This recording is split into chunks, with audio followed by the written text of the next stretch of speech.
আজকের কিছু মানুষ দীনকৃষ্ণ ঠাকুরকে গালাগালি করে, শুধু তাকে নয়, তার বাম্মা তুলেও গালাগালি করে। কিন্তু এরকম কোনো মর্দানগি হিম্মতওয়ালা মানুষ আমি এখনো পাইনি যে আমার সঙ্গে বসে শাস্ত্র নিয়ে আলোচনা করবে। এটাই বড় নরমের জায়গা, বড় ভাবার জায়গা। বড় বড় কীর্তনিয়া আছে যারা আমার নামে পিছনে নিন্দা করে, কিন্তু আমার নাম শুনলে প্যান্টে পেশাব করে ফেলে। ও আছে, যাব না। কেন ভাই আসবে না? আমি যদি খারাপ বলে থাকি তো সেখানে তো তোমাদের থাকার দরকার, তোমাদের সেখানে থেকে মানুষকে বুঝিয়ে দেওয়ার দরকার যে দীনকৃষ্ণ ঠাকুর তুমি এইটা ভুল কথা বলেছ, এটা ঠিক না। কিছুদিন আগে আপনাদের এই এরিয়ার একটা ইউটিউবার একটা ভিডিও কাট করে ছেড়েছিল, কৃষ্ণ ভগবান না কৃষ্ণ অসুর। ভালো করে মন দিয়ে শুনবে। এর জন্য আমি বলি যে সমস্যা থাকলে আসরে এসো। 5 মিনিট কোনো ভিডিও দেখে কখনো বিচার করা যায় না। যেমন 1 কড়া খিচুড়ি রাঁধতে গেলে 75 থেকে 80 গ্রাম ঝালের গুঁড়ো আমরা দিই 1 কড়া খিচুড়ির উপরে, তাহলে ওই ঝালটা কিন্তু কারোর মুখে লাগে না। আর যদি 1 কড়া খিচুড়ির পুরো 75 থেকে 80 গ্রামের ঝালের গুঁড়োটা একজনকে খাওয়ানো হয়, তার তো ঝাল লাগবেই লাগবে। এর জন্য সমস্যা এই জায়গায়, পুরো কীর্তন শুনে আপনাকে বিচার করতে হবে যে দীনকৃষ্ণ ঠাকুর যে কথা বলল ওটা মিথ্যে কথা না ওটা ভুল কথা, ওটা শোনার দরকার আছে নাকি শোনার দরকার নেই, এটাকে জানা লাগবে। তাহলে আমরা আজকের প্রথম থেকে আরম্ভ করব মহাপ্রভু এবং ভগবান শ্রীকৃষ্ণের প্রেক্ষাপট। যিনি কৃষ্ণকে, আমরা যারা আজকের এই হরিবাসরে এসে বসেছি লাখো ভক্ত, কৃষ্ণের বায়োডাটা জিজ্ঞাসা করুন, অনেকে বলতে পারবে না। কৃষ্ণকে সে জানে কোত্থেকে? এক তো টিভি সিরিয়াল, নাটক, যাত্রাপালা, আর একটা মহাভারত, আর যারা গুরুমুখী হয়েছে তারা জানে ভাগবতের প্রেক্ষাপট কৃষ্ণ চরিত্র। এছাড়া কৃষ্ণকে এরা জানে না। কিন্তু এই ভাগবত মহাভারত এর পিছনেও একটা কৃষ্ণ চরিত্র আছে। সেটা কার? বঙ্কিমের কৃষ্ণ, শরৎচন্দ্রের কৃষ্ণ, রবীন্দ্রনাথের কৃষ্ণ। আমি বারবার বলি যে ভাই পড়াশুনো করো, যদি পড়াশুনো নাই বা করো, যে বইয়ের নামগুলো অন্তত বলি সেই বইগুলো পড়ে দেখো দীনকৃষ্ণ ঠাকুর ঠিক কথা বলছে না দীনকৃষ্ণ ঠাকুর ভুল কথা বলছে। বর্তমান যে মাসটা চলছে এই মাস মহাভারত পাঠ করার মাস, তাই তো? মহাভারত পাঠ করার মাস। আজকের পয়লা, গতকাল শেষ হয়েছে, আজকের থেকে রামায়ণ পাঠ করার মাস চলছে। পিছলা মাস চলেছে মহাভারত আর এ মাস চলবে রামায়ণ। তো পিছলা মাসে যে মহাভারত পাঠ চলেছে দামোদর মাস, এই মাসে নগরে নগরে অনেক জায়গায় দেখবেন মায়েরা, বাবারা, ছোট্ট ছোট্ট ছেলে মেয়েরা নগর কীর্তন দিয়েছে ভোরের বেলা করে উঠে। এদিকে হয়েছে কিনা জানি না, অন্য অন্য জায়গায় হয়েছে। আচ্ছা বলুন, এই কীর্তন দেওয়াটা এটা তো ভালো কথা, ভালো কথা না? কৃষ্ণ নাম বিলানো কত ভালো কথা। কিন্তু একটা জিনিস লক্ষ্য করে আমার কষ্ট লাগে, এই নাম দেওয়াতেও পাটাপাটি। এইদিকে হয় কিনা জানি না, অনেক জায়গায় হয়েছে, আমি দেখেছি। आंखों देखी हाल मैं बता रहा हूं, किसी से सुनकर मैं नहीं बता रहा हूं। কীর্তন দিতে যাচ্ছে, আজকে যে টিমটা ছিল সামনের বছর ওই টিমটা আর নেই। কই রে, তোদের সঙ্গে ওই দিদিমাটা ছিল বলে এবছর নেই, পার্টি চেঞ্জ হয়ে গেছে। ঠাকুরের নামের ভিতরে পার্টি হবে কেন? এইটা তো আমি বুঝতে পারলাম।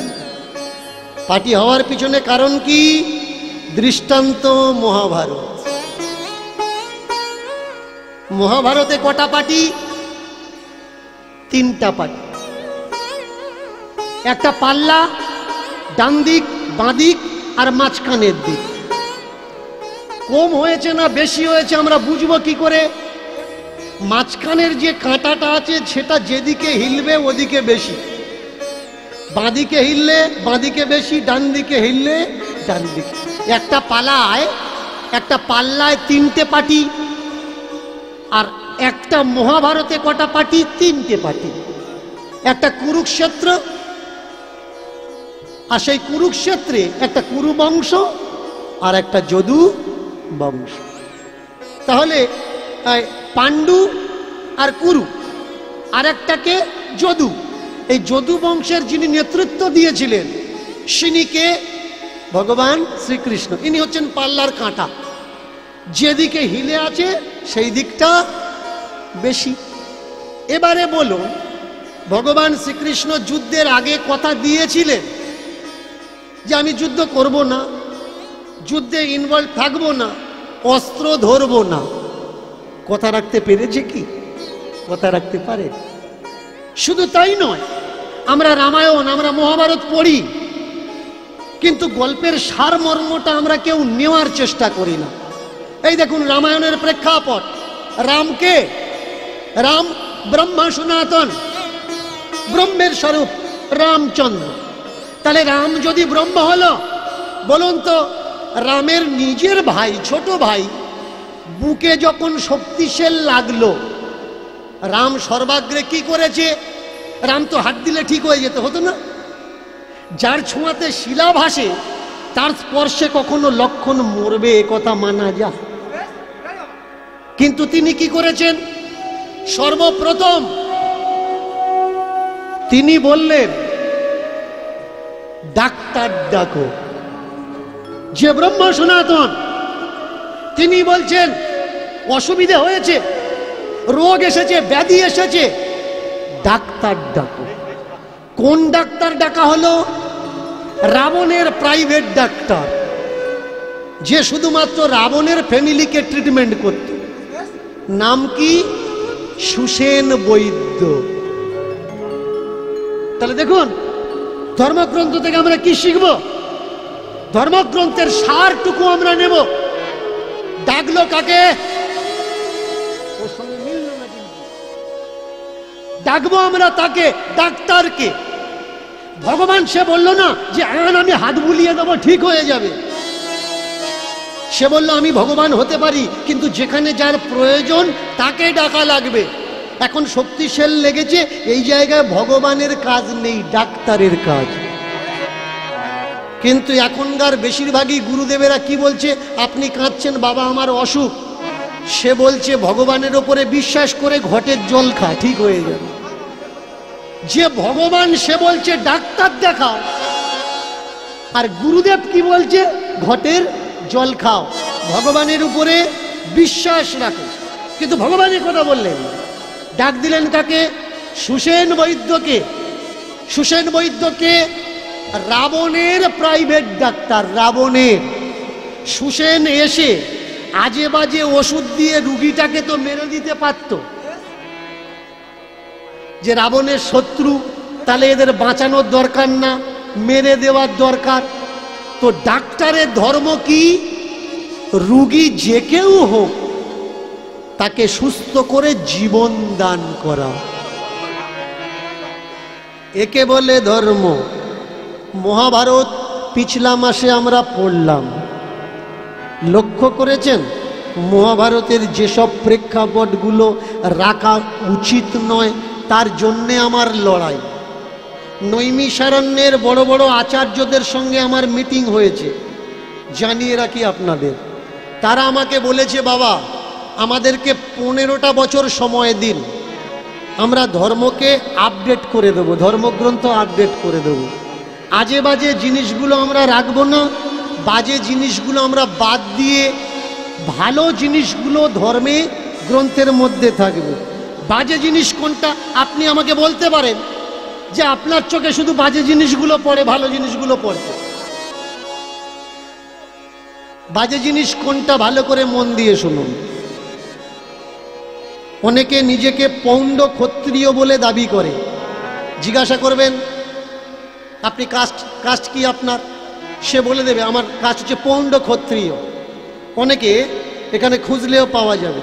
এবার তাকে জিজ্ঞাসা করুন আপনার এই জাত পৌণ্ড ক্ষত্রিয়ের জাত জন্ম হয়েছে কিভাবে? অনেকে হয়তো বলতে পারবে না, আমি বলে দিচ্ছি পৌণ্ড ক্ষত্রিয় জন্ম কিভাবে হয়েছে।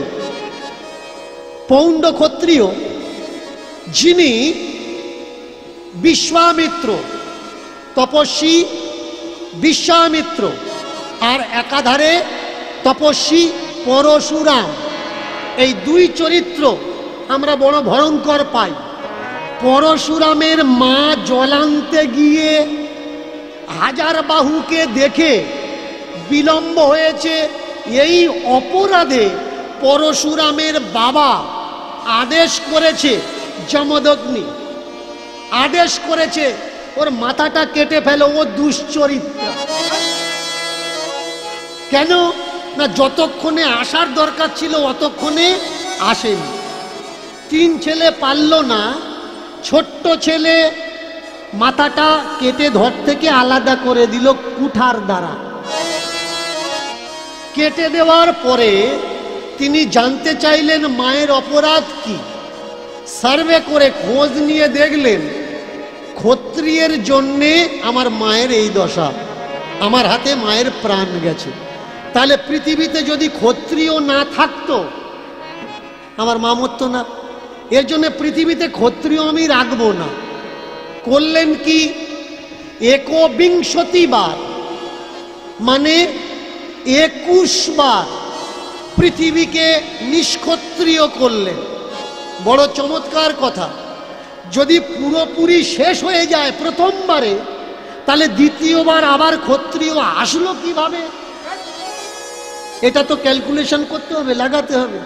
কিন্তু মহাভারত বলছে একবিংশতি বার ব্রাহ্মণ পুত্র ক্ষত্রিয় বিনাশ করল। এইভাবে ক্ষত্রিয়দের ঘরের বউ স্ত্রীগণ তারা কোথায় গেলেন? কামনা চরিতার্থের জন্যে তারা গেলেন ব্রাহ্মণদের ঘরে। ব্রাহ্মণের ঔরসে আর ক্ষত্রাণীর গর্ভে পৌণ্ড ক্ষত্রিয়ের জন্ম। এবার বলুন, আমরা যারা নিজেদেরকে পৌণ্ড ক্ষত্রিয় বলে দাবি করি, কেউ যদি আমাদের বলে তোদের জন্মের ঠিক নেই, আপনি উত্তর দিতে পারবেন তো? আপনি বলবেন কোন আধারে কথাটা বলছো? সে 1 মিনিট বসুন, লাফালাফি করবেন না, এখনো 3 ঘন্টা আছে। অসুবিধে থাকলে বাসায় চলে আসবেন, কীর্তনে ডিস্টার্ব না। আমি খুঁজছি আপনাদের মতো মানুষ। বসুন, চুপচাপ বসুন। এবারে শুনুন, তাহলে ব্রাহ্মণদের ঔরসে ক্ষত্রাণীর গর্ভে কার জন্ম? পৌণ্ড ক্ষত্রিয়। বলুন, এইসব কথা লেখার, এইসব ফাজলামো লেখার কোনো দরকার ছিল? শুধু তাই না, সব থেকে বড় দায় কার ওপরে লাগানো হলো? যারা দোকান করে চুল কাটে, এদেরকে কি বলা হয়? নাই বা প্রামাণিক। তো এই প্রামাণিকের জন্ম কোত্থেকে হয়েছে? প্রামাণিককে জিজ্ঞেস করবেন, বলতে পারবে না। আমি বলে দিচ্ছি, ধর্ম সংজ্ঞা গ্রন্থ দেখে নেবেন। ধর্ম সংজ্ঞা, ধর্ম বিশ্লেষণ, দুটো গ্রন্থ। সেখানে কি বলা হচ্ছে? বৈশ্যের স্ত্রীর গর্ভে ব্রাহ্মণের ঔরসে প্রামাণিকের জন্ম। যত জন্ম কারা দিচ্ছে? ব্রাহ্মণে জন্ম দিচ্ছে। আর এরা ইনকাম করছে না, তোমার হাঁড়ির চাল দিয়ে এদের সংসার চলছে। দেখেছেন এই ধর্মগ্রন্থ কি ধর্মগ্রন্থ, কাদের ধর্মগ্রন্থ? ধর্মগ্রন্থ কি হওয়ার দরকার? ধর্মগ্রন্থ মানে কি? ধ-র-ম, ধ-র-ম, ছোটে শান্তির আর এক নামই হলো ধর্ম। আজকের আমার ভিডিওর নিচে কমেন্টগুলো পড়বেন। মুখার্জি, চ্যাটার্জি, চক্রবর্তী, ব্যানার্জি, বন্দ্যোপাধ্যায় আর দাস, এরা কারা? বৈষ্ণব সম্প্রদায় কিছু, আর কিছু ব্রাহ্মণ সম্প্রদায়। তারা নোংরা নোংরা ভাষায় গালাগালি করছে। আমি তো কাউকে গালাগালি করছি না। আমার বাম্মা তুলে গালাগালি, আমি কাউকে গালাগালি করছি না। আমি কি করছি? আমি একটা কাজ করেছি, আপনাদের ঘরের নিভে যাওয়া প্রদীপগুলো তেল দিয়ে জ্বালিয়ে দিয়েছি। আজকের এই ভিড় কিসের জন্য জানেন? চেতনা জেগে উঠেছে। আর এই অবদানটা কার? চৈতন্যের অবদান। এটা দীনকৃষ্ণ ঠাকুরের অবদান নয়। এই একই চেতনা দিতে চেয়েছিলেন কে? আমার মহাপ্রভু। কেন মহাপ্রভুর পিছনে ভিড় ছিল? তিনি কৃষ্ণ বলে না, কৃষ্ণের মাধ্যম দিয়ে তিনি সমাজকে জাগাতে চেয়েছিলেন। কৃষ্ণকে দিয়ে তিনি দেখলেন সব থেকে অন্ধকার কোন জায়গায়? সব থেকে অন্ধকার সেই জায়গায় যে জায়গায় আলোটা জ্বলছে। মহাপ্রভু তো অন্য পথ বেছে নিতে পারতেন। অনেকে আমায় বলে, আপনি কীর্তনের আসরে এই কথাগুলো বলছেন কেন? আপনি স্টেজ করে বাজারে দাঁড়িয়ে রাজনীতির নেতাদের মতো দাঁড়িয়ে বলুন না, কীর্তনের আসরে বলছেন কেন? আমার ধর্ম অন্ধকারে কেন? এই ধর্মের জন্য। আপনারা গলা ভারী করেছেন, শরীর রাঙিয়েছেন, কিসের জন্যে? ধর্মের জন্য। ধর্ম যদি না থাকতো আপনার গলায় কেউ মালা পরাতে পারত না। আর আপনি মালাটা কেন পরেছেন? এই ধর্মের ঠিকাদাররা বলছে মালা থাকলে নাকি মাথায় বাজ পড়বে না। আমি নাম ধরে বলে দিতে পারি কারা কারা এই কথা বলছে। বাজ কি? বাজ হচ্ছে একটা ইলেকট্রোম্যাগনেটিয়াম, ইলেকট্রোফ্রিকোয়েন্স। বাজ সাইকেলের ভোল্ট, লাখো ভোল্ট, ইলেকট্রিক, এছাড়া আর কিচ্ছু নয়। আপনি যদি মনে করেন হ্যাঁ সত্যি তুলসীর মালা গলায় থাকলে মাথায় বাজ পড়বে না, আপনি সোজা চলে যান, তুলসীর মালা গলায় আছে আর ইলেকট্রিক বোর্ডের মধ্যে হাত ঢুকিয়ে দিন, 220 ভোল্ট ঝটকা মারে কি দেখুন। যদি ঝটকা মারে মানে ওর কথা মিথ্যে, আর যদি ঝটকা না মারে হাই ভোল্টেজে হাত দেবেন, দিয়ে বলবেন দেখো গলায় মালা আছে, আমার ইলেকট্রিকে ধরছে না। না ভাই, দ্রব্য বস্তু সে তার গুণ দেখাবে, তোমার গলায় মালা থাক বা না। তুমি মুসলিম দাড়ি টুপি নিয়ে ইলেকট্রিকে হাত দাও না, দেখো না ধরে কিনা। ও দিয়ে ইলেকট্রিক জানে না তুমি কোন ধর্মের মানুষ, কোন সম্প্রদায়ের মানুষ। ঝাল সে জানে না তুমি কোন সম্প্রদায়ের মানুষ। বস্তু দ্রব্য এ তার গুণ দেখাবেই দেখাবে। এ চেতনা কে এনে দিয়েছে?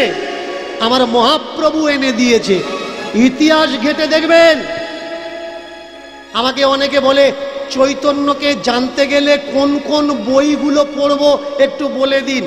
যারা সত্য চৈতন্যকে খোঁজ করছেন লিখে রাখুন, চৈতন্য অ্যান্ড হিজ এজ বইটা পড়বেন। মহাপ্রভু মৃত্যুর রহস্য সন্ধানে পড়ে দেখে নেবেন। পড়বেন শৈবাল মিত্রের লেখা গোরা গ্রন্থ, পড়বেন জয়দেবের লেখা, জয়দেব বন্দ্যোপাধ্যায়ের লেখা কাহা গেলে তোমা পাই, পড়ে নেবেন নিখোঁজ গোরা, পড়ে নেবেন উড়িষ্যার অন্ধকার, পড়ে নেবেন হিস্ট্রি অফ উড়িষ্যা।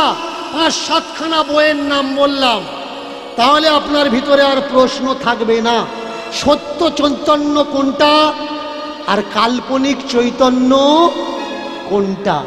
মহাপ্রভুর পার্ষদ যারা, তারা বলছে মহাপ্রভু সন্ন্যাস নিতে চায়নি, মহাপ্রভুর মা আর বউ দুজনে মিলে মহাপ্রভুকে সন্ন্যাসী হতে বাধ্য করেছে।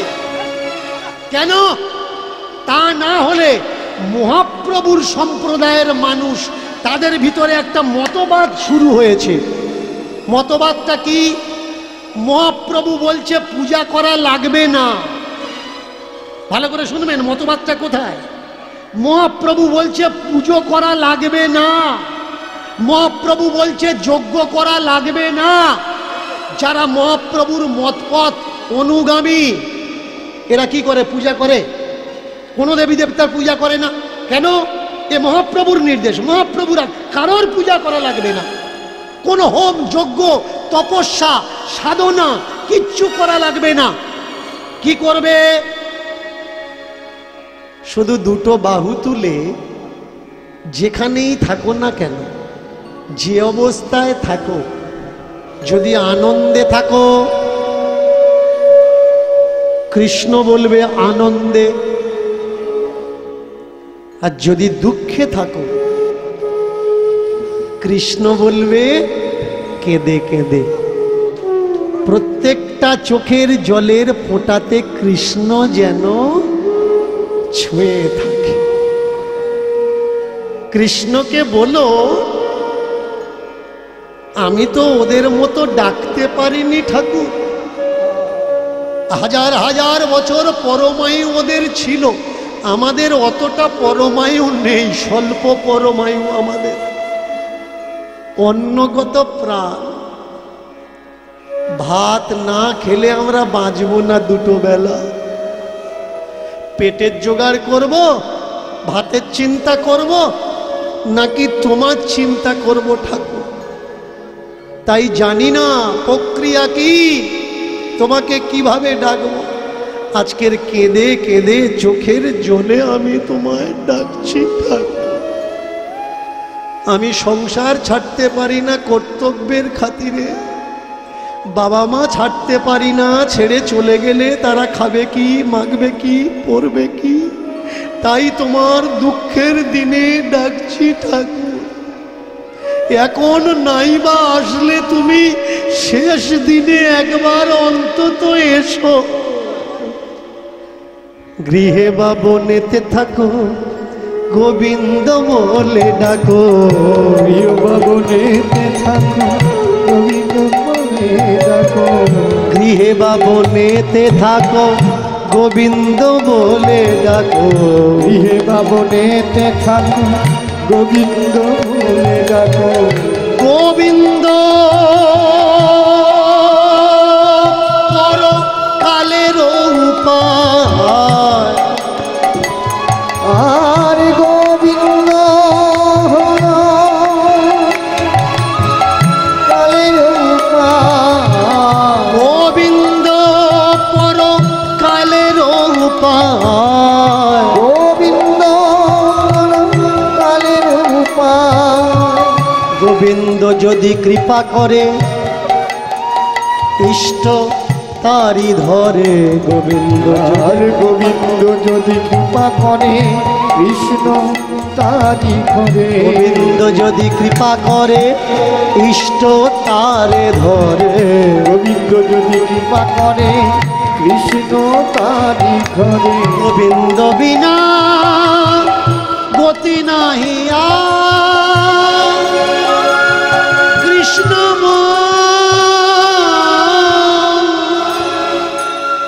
কৃষ্ণ প্রাণ, কৃষ্ণ আমার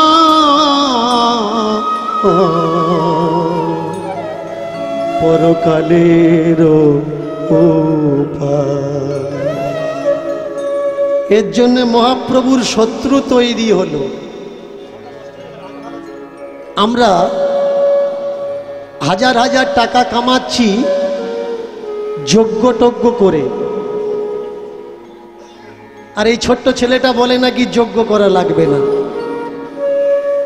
আমরা হাজার হাজার টাকা কামাচ্ছি পূজা পাঠ করে, আর এই বামুনের ঘরের ছেলে হয়েও এ বলছে এসব পূজা পাঠ করা লাগবে না।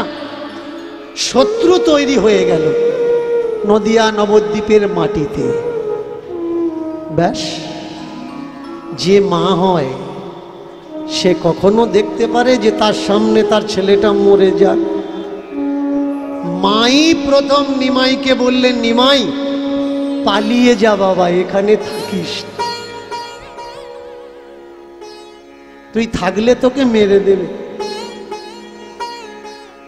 আমি তো, তুই বেঁচে থাকলে আমি তো বলতে পারবো, ভাবতে পারবো তুই বেঁচে আছিস। পাবেন কোন বই থেকে? যিনি মহাপ্রভুর বাড়ির চাকর ছিলেন, অদ্বৈত আচার্যের শিষ্য ছিলেন, তার নাম ঈশান, পুরো নাম হলো ঈশান নাগর। পূর্ব বাংলা থেকে পালিয়ে চলে এসেছিলেন বিধর্মীদের অত্যাচারে। এগুলো তো ভাই আমার কথা নয়, আমার বানানো কথা নয়, আমার মন গড়া কথা নয়, সত্য ইতিহাস। আঁখো দেখি হাল, যারা চোখে মহাপ্রভুকে দেখেছে তাদের লেখা। শুধু এই নয়, সমাজে এরা একটা প্রচলিত প্রথা তুলে দিল। সেই প্রথাটা কি? সেই প্রথার নাম হচ্ছে দীক্ষা। দীক্ষা কি? কানে কানে ফিস ফিস, মাসে মাসে চাঁদা দিস। ডেফিনেশন অফ দ্য দীক্ষা। আমার কথাগুলো শুনলে কাদের রাগ হবে? যারা সবে ১-১.৫০০ শিষ্য করেছে, আরো অর্ডার আসছে বাবা আসুন নাম নেব, তা ওরা আমার কথা যদি শোনে আমার ওপর রাগ করবে না? ও দেখবে ধান্না বন্ধ করে দিচ্ছে, শিষ্য বাড়ানো কমে গেল। আপনি মনে করছেন তাহলে এতদিন যে আমরা দীক্ষা নিয়ে আসছি, আপনারা এখানে যারা যারা আছেন বুকে হাত দিয়ে বলবেন দীক্ষা নিয়ে আপনার কি মঙ্গল হয়েছে? সুগার কমেছে, প্রেশার কন্ট্রোলে এসছে, কোলেস্ট্রল লেভেল ঠিক আছে? নেই।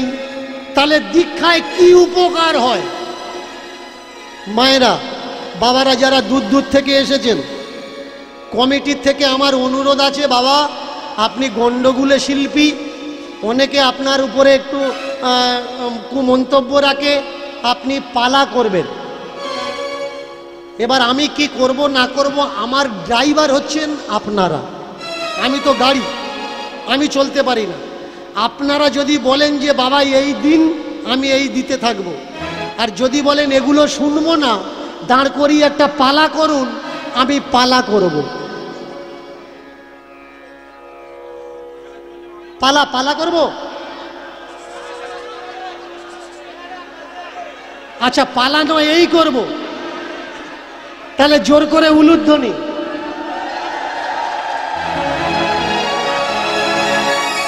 আচ্ছা দুজনের কথা থাক, কেমন? দুজনের কথা থাক, পালার মাধ্যম দিয়ে এই সব করি। তাহলে যারা পালা ভালোবাসে তাদের কাছে পালা থাকলো, আর যারা সত্যকে ভালোবাসে তাদের প্রতি এই সব থাকলো, সব থেকে ভালো হবে। মাঝখান দিয়ে আমরা চলবো, এর জমি নামবো না, ওর জমি নামবো না, আলের ওপর থেকে যাব, তাহলে কারোর গায়ে আর রাগ হবে। আজকের যে পালাটা করব সেই পালার তত্ত্ব থাকবে সত্যি কি দীক্ষা নেওয়ার দরকার। অনেকের বাম্মা দেখবেন তার গুরুদেবের কাছে বলে যে আমার ছেলেটা বাবা এমএ পড়ছে, কারোর কথা শোনে না। গুরুদেব আগে বলে দেয় দীক্ষা দিয়েছিস, যে যার ধান্দায় সেই তার, ওর জ্বালায় ও মরছে, ও ছেলে মেয়ে বাম্মার কথা শুনছে না, গুরুদেবের কাছে আর্জি রেখেছে, গুরুদেব তো কিছু তো বলবে। গুরুদেব দীক্ষা নিয়েছিস? না বাবা। বলে তাহলে হবে না, দীক্ষা দে তবে তো জানবি। আচ্ছা ওই সকালবেলা যখন আসছিলাম, আমার এক ছোট ভাই গান করছিল, বলছিল পেটে বাচ্চা থাকলে যদি পাঁটার মাংস খায় তাহলে ও নাকি পাঁটা হবে। কেমন বলুন তো? পেটে বাচ্চা থাকলে যদি ডেমরে কলা খায় তাহলে কতগুলো দানা হবে? মানে ওর নলেজে যা খাবে তাই হবে, এটা কিন্তু আগে বোঝা লাগবে। তাহলে আজকের সমাজে বর্তমান যুগে সত্যি কি দীক্ষার প্রয়োজন আছে, তার উপরে বেশ করে আজকের লীলা কীর্তন। কীর্তনের নাম কালে খাঁ, ভালো করে শুনবেন। কীর্তনের নাম কালে খাঁ। অনেক কীর্তনীয় আমায় বলে ও যে পালাগুলো করে আমরা 14 পুরুষই শুনিনি। তা তোমার 14 পুরুষ যদি ভক্তদের খোঁজ না রাখে, দোষটা কি আমার? পড়াশুনো করবে তাই তো জানতে পারবে। পড়ে নিও। রাজস্থান করৌলিতে মদন মোহনের মন্দির আছে, মদন মোহনের মন্দির, ভালো করে মন দিয়ে শুনবেন। রাজস্থান করৌলিতে মদন মোহনের মন্দির আছে, আর এই মদন মোহনের মন্দিরে আরতি যখন হয়, এই আরতিতে কালে খাঁর গুণগান করা হয়। খাঁ মানে বুঝতে পারছেন নিশ্চয়ই কোনো ব্রাহ্মণ বা ক্ষত্রিয় বৈশ্য না, খাঁ মানে কে? এ মুসলমান। তাহলে মুসলমান হয়ে ঠাকুরের আরতির সময় তার গুণগান কেন করা হবে? এ বড় চমৎকার। আগে আমরা জেনে নিই করলিতে এই যে রাধা মদন মোহনের মন্দির, এই রাধা মদন মোহন পৌঁছালো কি করে? সত্যযুগ রাজা অম্বরীশ, ভালো করে শুনবেন, সত্যযুগ রাজা অম্বরীশ মদন মোহনের মূর্তি স্বয়ং ব্রহ্ম থেকে পেয়েছেন, পূজা করতেন। এক একটা যুগ চলে গেছে, হিংসার দরুনে কখনো মূর্তি জলে লুকিয়ে রাখা হয়েছে, কখনো মাটিতে লুকিয়ে রাখা হয়েছে। এইভাবে এক একটা যুগ চলে গেছে। এখন এসেছে কলৌ যুগ। বিধর্মীদের অত্যাচারে মূর্তি লুকিয়ে রাখা হয়েছে মাটির ভিতরে। আমার শ্রীমন মহাপ্রভুর তখন জন্ম হয়নি। এই সময় অদ্বৈত আচার্য ইনি এসেছেন বৃন্দাবনের মাটিতে। মন দিয়ে কথাগুলো শুনবে। বৃন্দাবনের মাটিতে এসে যে বটগাছের নিচে তিনি আশ্রয় নিয়েছেন, এখনো আছে সে বটগাছ। সেই বটগাছের নাম কি? অদ্বৈত বট। এই বটের নিচে বসে উনি ভজনা করতেন।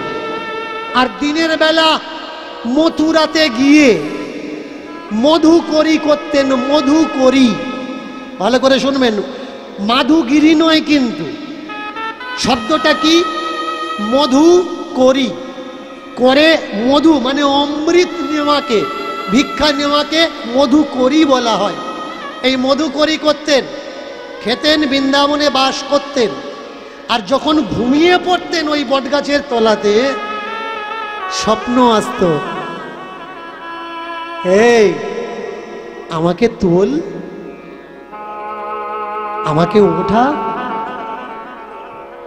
আমরা যখন স্বপ্ন দেখি কি মনে করি? প্রথম প্রথম মনে করি এটা স্বপ্ন,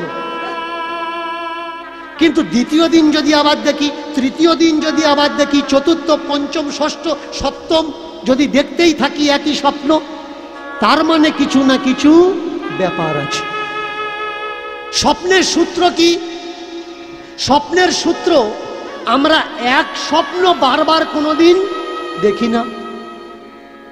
আরেকটা মজার ব্যাপার, স্বপ্ন দেখতে দেখতে আমরা ঘুম ভেঙে গেল আমাদের, বাইরের থেকে বাথরুম করে এসে আবার যখন শুই, তারপরের থেকে কিন্তু স্বপ্ন স্টার্ট হয় না। ওটা হতে পারে, আবার অন্য স্বপ্ন আসতে পারে। একটু আগে দেখছিলাম ভালো ভালো খাচ্ছি, পরে আবার বাথরুম থেকে এসে যখন ঘুমালাম দেখছি কেউ যেন আমাকে দাবড়াচ্ছে। দুটো স্বপ্নের ভিতরে কোনো কম্বিনেশন নেই। যাও কিছু আসতে পারে, কিন্তু অদ্বৈতাচার্য ইনি দেখছেন বহুদিন ধরে একই স্বপ্ন। কেউ যেন মাটির নিচ থেকে বলছে, আমাকে তোল, আমাকে তোল, আমাকে তোল। স্বপ্নের ঘোরে আচার্য জিজ্ঞাসা করছে, কে কে কে কে গো তুমি, ডাকো বারে বারে, কে গো তুমি, ডাকো বারে বারে। কোন জানায় আছো তুমি, জানি না তো হায়, জানি না তো হায়। কোন জানায় আছো তুমি, জানি না তো হায়, জানি না তো হায়। না না না না না না না না না না না না। কোন জানায় আছো তুমি, জানি না তো হায়, জানি না তো হায়। কোন জানায় আছো তুমি, জানি না তো ভাই, জানি না তো ভাই। কে তুমি ডাকো আমায়, বলো আছো কোথায়, বলো আছো কোথায়। এই সমাজে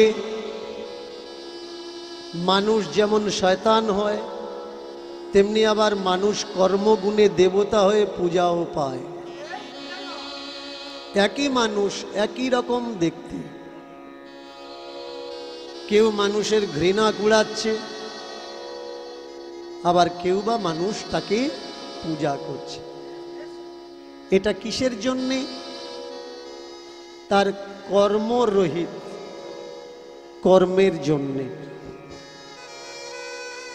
আমাদের প্রত্যেক জায়গায় বলা থাকে যে বাবা ক্যামেরা লাগাবে না, কেমন? এটা সবাই জানে, আর যারা ক্যামেরা লাগিয়েছে তারাও জানে আমরা কাউকে বসতে দিই না, তবুও লাগিয়েছে, তারা এসছে দূর থেকে। এদের না বসতে দেওয়ার পিছনে কারণ আছে।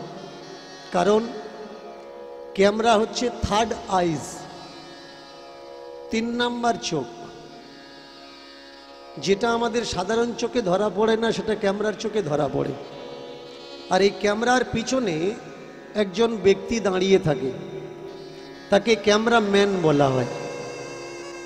এই ক্যামেরাম্যান ইচ্ছা করলে পুরো পৃথিবীর হোল পাল্টে দিতে পারে। কিন্তু যেসব ইউটিউবাররা এখন উঠেছে, এরা চাচ্ছে না যে মানুষ সত্যিটা জানুক, এর জন্য এদের বসতে দিই না। বেকার বসতে দিয়ে লাভ কি? যেমন কিছু কিছু মিডিয়া আছে, তারা গোলামি করছে এখন, তেমনি গোলামি করলে তো হবে না। ক্যামেরার পিছনে ক্যামেরা যে ধরে আছে সে স্বাধীন চেতা, তার নিউট্রাল থাকার দরকার, ফ্রি থাকার দরকার। আমি তোমাদেরকে বলবো, যে মেসেজটা দিলে মানুষ সৎপথে চলবে, তার জীবন সহজ হবে, সেইটুকু দাও। খালি খালি দীনকৃষ্ণ ঠাকুরকে দোষ দিয়ে ভিউজ ইনকাম কামানোর জন্যে কেটে একটা খারাপ পয়েন্ট ছাড়লাম, এটা উচিত না।